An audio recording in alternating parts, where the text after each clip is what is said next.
Lightning flashed above the Jalava prison. Thunder echoed through its stone hallways.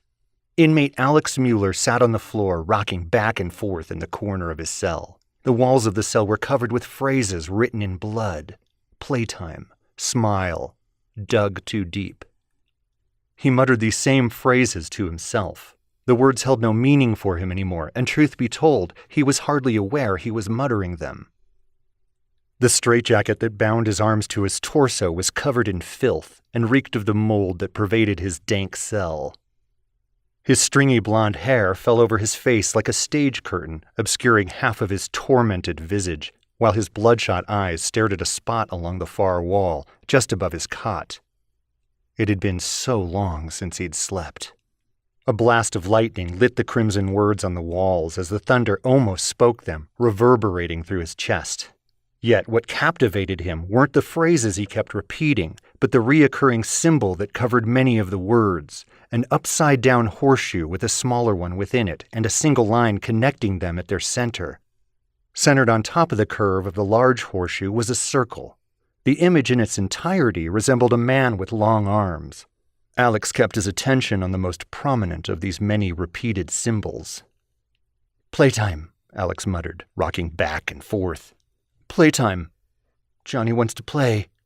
Silent Jester smiles, frowns, looks angry. Smile, Jester, smile. Too deep. In the darkness, Yell would seek a way to power and cold to keep, till one night he lost all sleep when he realized he had dug too deep." Thunder blasted throughout the prison. Alex's mindless mumbling continued until he realized that he couldn't hear himself and that the thunder was no longer following the lightning strikes. He scrambled to stand up in a panic. There was no sound. He yelled, but nothing came out. Terrified, Alex leapt at the wall across from him, slamming his head into it repeatedly. His cries of pain went unheard even to himself. When he tired himself out, he fell to the floor sitting upright against the wall, his head covered in blood. One of the symbols on the wall lit up with 2 green lights. Alex stared as the fluorescent lights took the shape of eyes within the circle. The hundreds of symbols on the walls followed suit. One by one, green lights resembling eyes appeared in each circle and increased in brightness. A high-pitched ringing resonated from the walls, growing louder as the eyes became brighter and clearer. Alex fell to his side, trying to scream in pain, unable to cover his ears with his hands from the straitjacket. Slowly, his agonizing screams faded into his ears. He could hear himself again. With a flash of lightning and the resonating thunder behind it, he realized that the screeching was gone and that the eyes had vanished from the walls. He looked around and slowly sat himself back up. He looked towards the door and then up at the camera. The red light by the lens was blinking. After a few seconds, the light turned off. "No!" Alex muttered to himself, feeling terror overwhelm him again. "No!"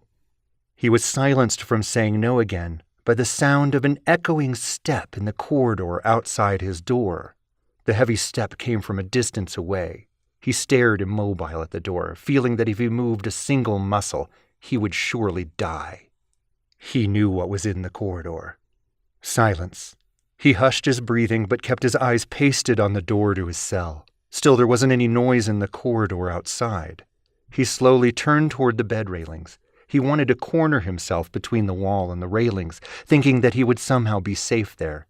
He inched his way to the corner, hesitating at every noise he made, no matter how slight.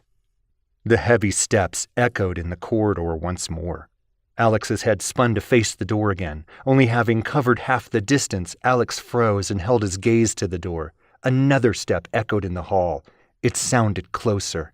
"No," he whispered. "It can't be. No." The steps echoed closer. Not caring about the noise he made anymore, Alex shuffled the rest of the way to the corner. Lightning lit up the room, causing the crimson words to glow in the darkness. The thunder resonated in between the echoing footfalls in the hall. Alex knew what was coming for him, but he still couldn't believe it.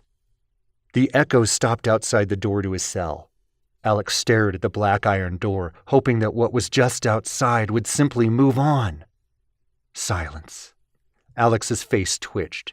He knew that it was still watching from the corridor, just waiting for him to make a sound. A loud bang reverberated throughout the cell, causing Alex to jump. Something massive had hit the door. His unblinking eyes continued to stare at it. Another bang pealed from the door, causing Alex to jump again. A third bang, and the door was forced from its hinges. The door shook, causing the stone around it to fall to the floor as powder. Alex went into a blind panic and began hammering his head against the bed railing. "It's not real," he mumbled, now closing his eyes. "It's not real. It's not real. It's not real. This isn't happening. Go away. Go away. Go away. Go away. Leave me alone," he shouted at the door.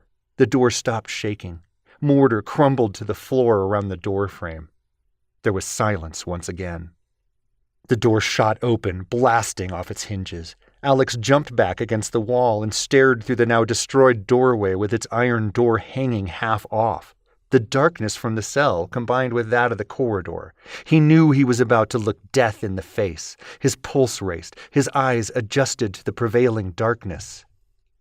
Lightning flashed, illuminating the cell for only a second. In the doorway stood a figure over 9 feet tall, a thin man with skin like tree bark, covering bone without muscle. Its large, claw-like hands hung down to its ankles from its unnaturally long arms. The head held a lipless mouth. Its gangly neck was anchored to a large upper torso, which quickly shrank, tendril thin, as Alex glanced down to its lower body. The creature wore no clothes and was devoid of genitalia. Sparse strands of hair like Spanish moss clung to its face. It stood outside the doorway, motionless, watching Alex. After the flash of light had faded and everything went black once more, hysteria seized Alex. He chuckled, then laughed the laugh of the truly mad, for he knew his end had come at last, and there was not a thing he could do about it. And yet, in some strange, sad way, he almost welcomed it.